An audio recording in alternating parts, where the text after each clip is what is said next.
Bien, alors je vais déjà planter le décor. Euh, Qu'est-ce qu'on appelle guérison? Alors je vais forcer le trait un petit peu, hein, mais quand vous êtes réanimateur, un malade est guéri quand vous l'extubez. Quand vous êtes infectiologue, un malade est guéri quand il n'a plus de fièvre. Quand vous êtes neurologue, il sera peut-être guéri dans 5 à 10 ans. Si vous êtes psychiatre, il ne sera jamais guéri. Alors, avec les infections neurologiques centrales, je pense essayer de vous convaincre que c'est le neurologue et le psychiatre qui ont raison.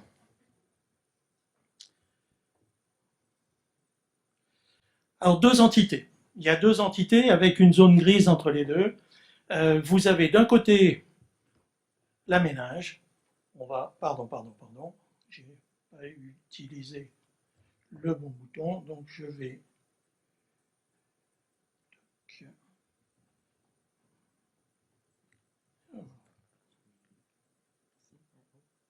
C'est celui qui est en haut. D'accord. Voilà. Donc, la méninge, et puis de l'autre côté, l'encéphale. D'un côté la méningite, de l'autre côté l'encéphalite, et puis au milieu des deux, ce qu'on appelle gentiment les méningo-encéphalites. Comme ça, tout le monde est content. Alors, on va commencer avec les séquelles de méningite et une épidémiologie pédiatrique. 32% des méningites bactériennes, toutes étiologies confondues, 16% pour le pneumocoque et à peu près la même chose pour le méningo. Et vous voyez la liste de ce qui leur arrive.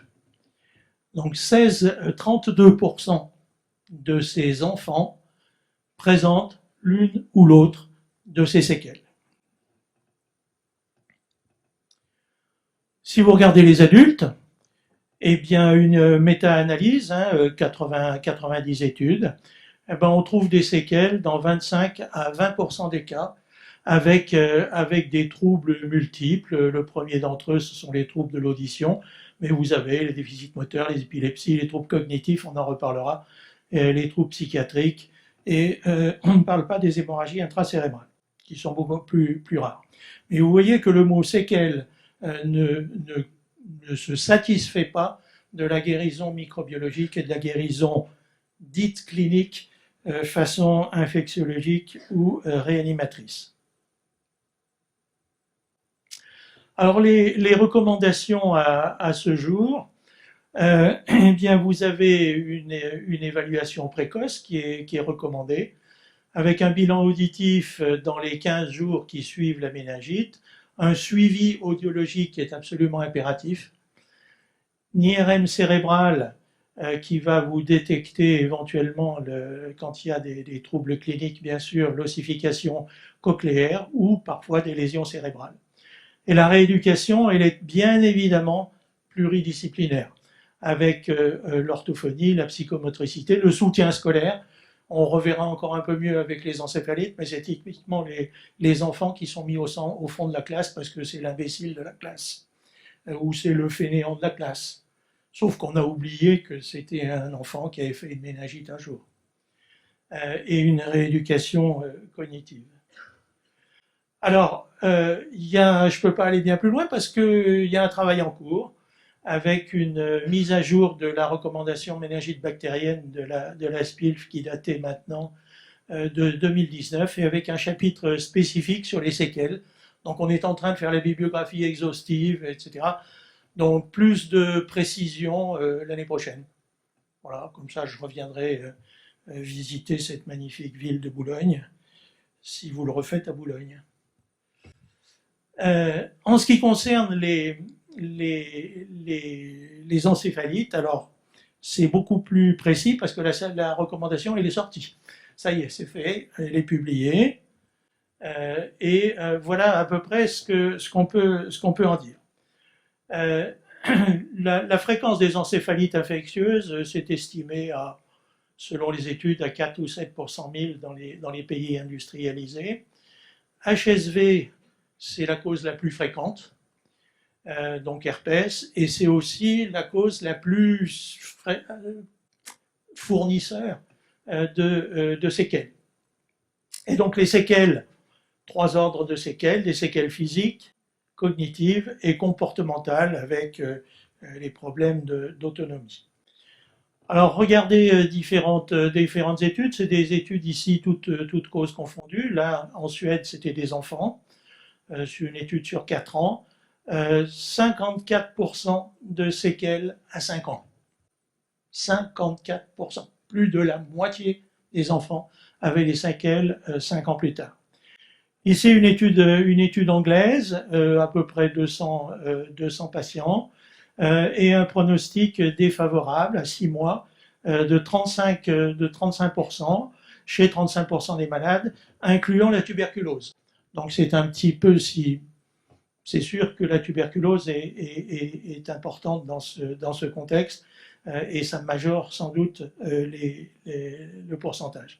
Mais en France, dans la première étude, la première cohorte encéphalite qu'on avait menée, sur 176 patients qu'on avait pu explorer 3 ans plus tard, 3 ans après l'épisode infectieux, évolution défavorable 39%, et qui se répartissait ainsi, 58% d'évolution défavorable en cas d'encéphalite herpétique à 3 ans, 50% en cas d'encéphalite VZV, donc zona varicelle, contrairement à l'idée qu'on se fait que ce sont des maladies bénignes. 30% si c'était une tuberculose. 12% en sortaient avec une invalidité officielle au sens administratif du terme. Et les facteurs de risque, bon, l'âge, c'est sans surprise, les comorbidités non plus. Les pathogènes, je vous ai dit, HSV, VZV, et le niveau d'études. Alors pourquoi ? Pourquoi ceux qui ont un niveau d'études plus élevé que les autres s'en sortent mieux ? Parce qu'ils s'en sortent mieux. On n'a pas trop d'explications. La seule explication que nous ont donné les neurologues, c'est que peut-être ça correspond à beaucoup plus de synapses au niveau du système nerveux central qui permet beaucoup plus de bypass et donc une meilleure récupération.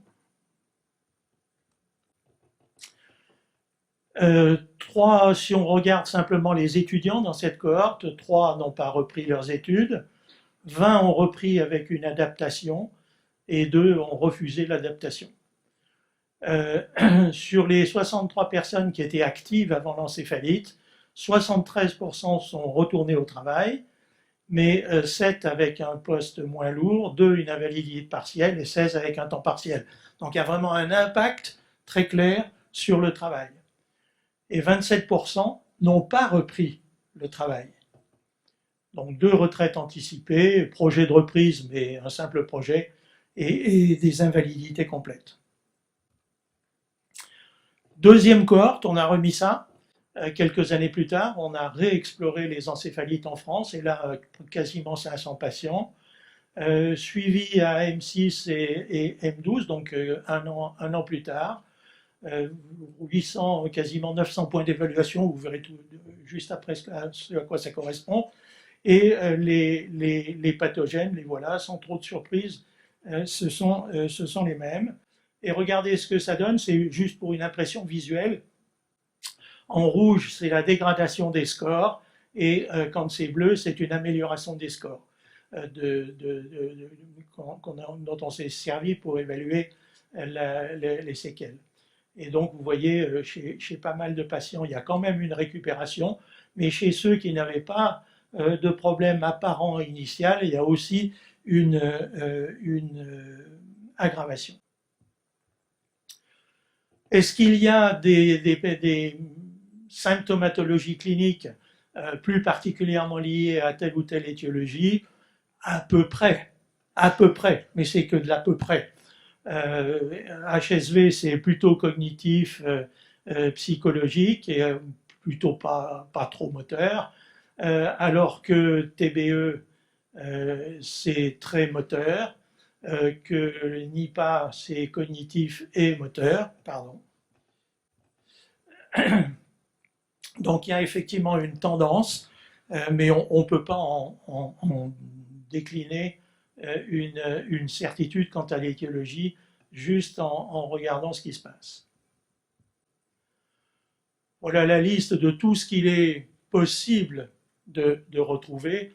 Donc dans le domaine cognitif, on a tout ça, la mémoire, etc., etc. Et la nosognosie, c'est-à-dire les patients ne se rendent compte de rien. On a nous l'exemple dans une autre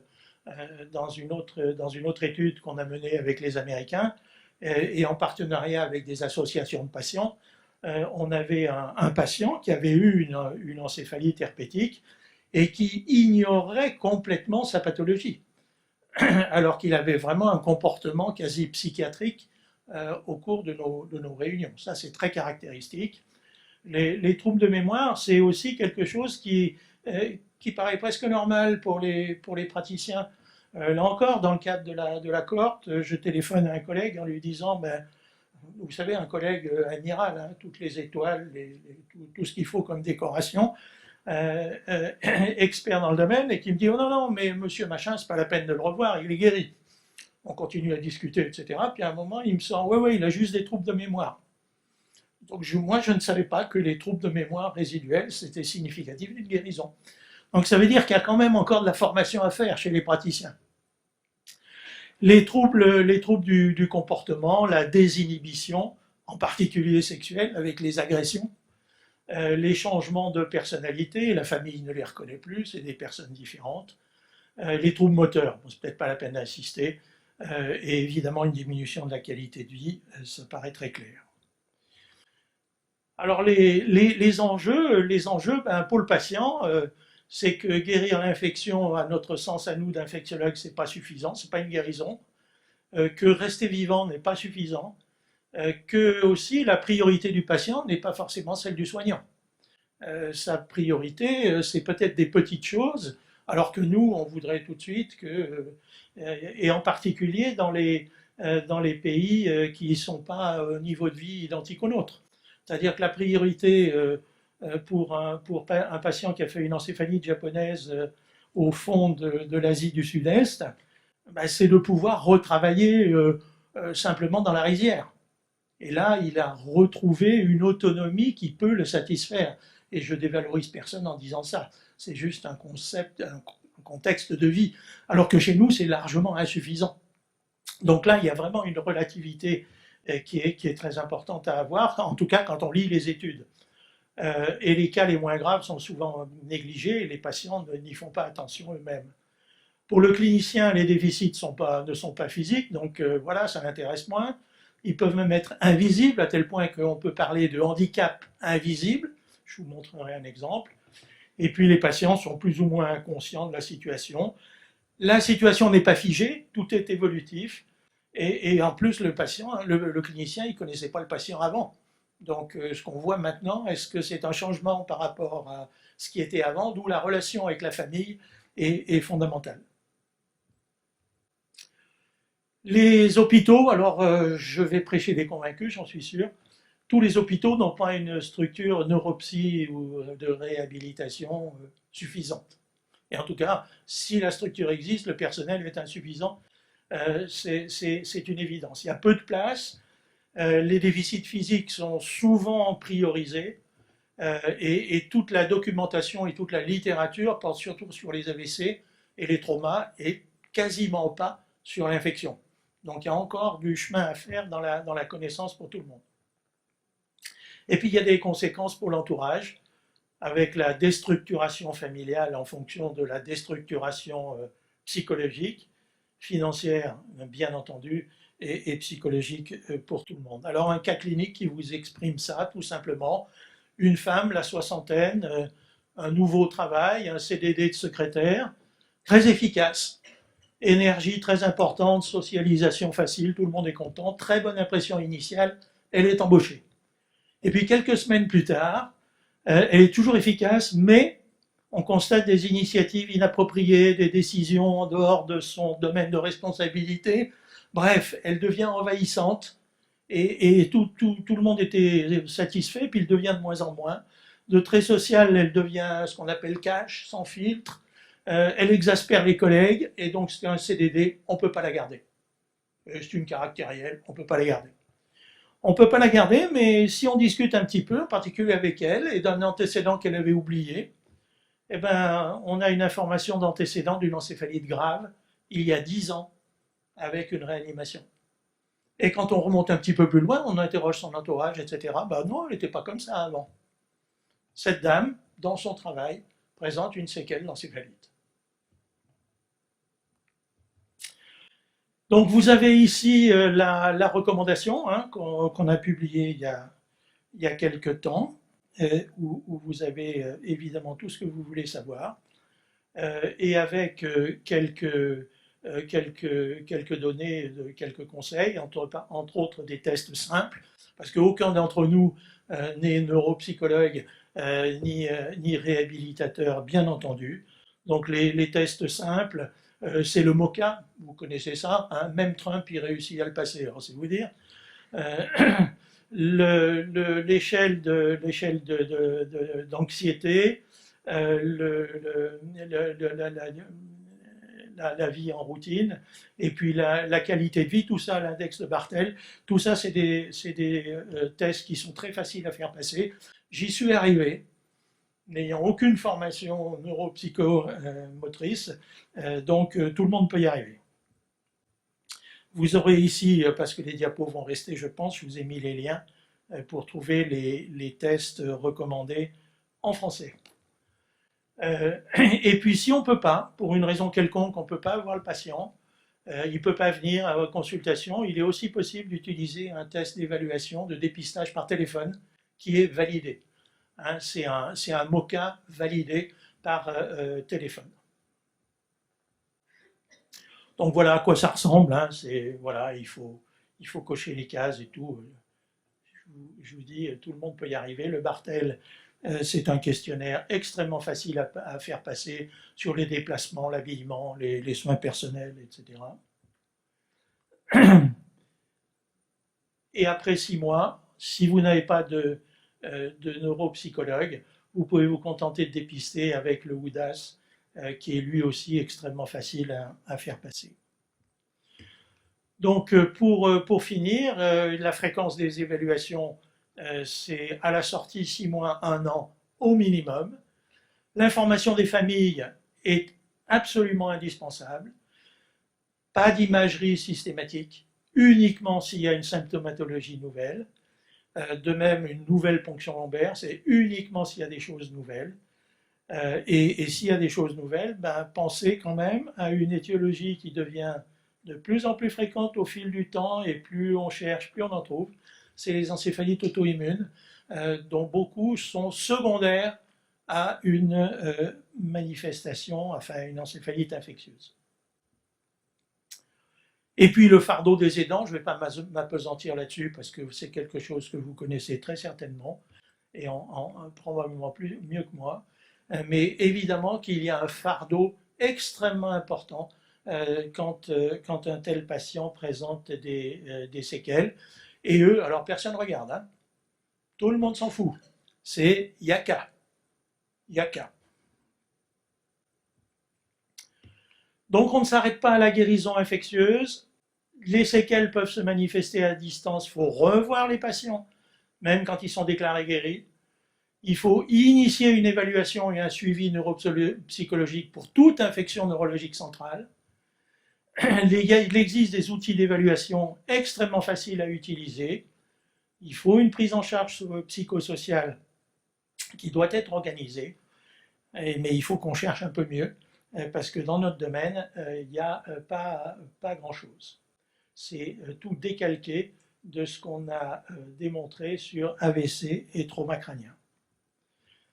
Voilà, je vous remercie. Y a-t-il des questions sur ce sujet?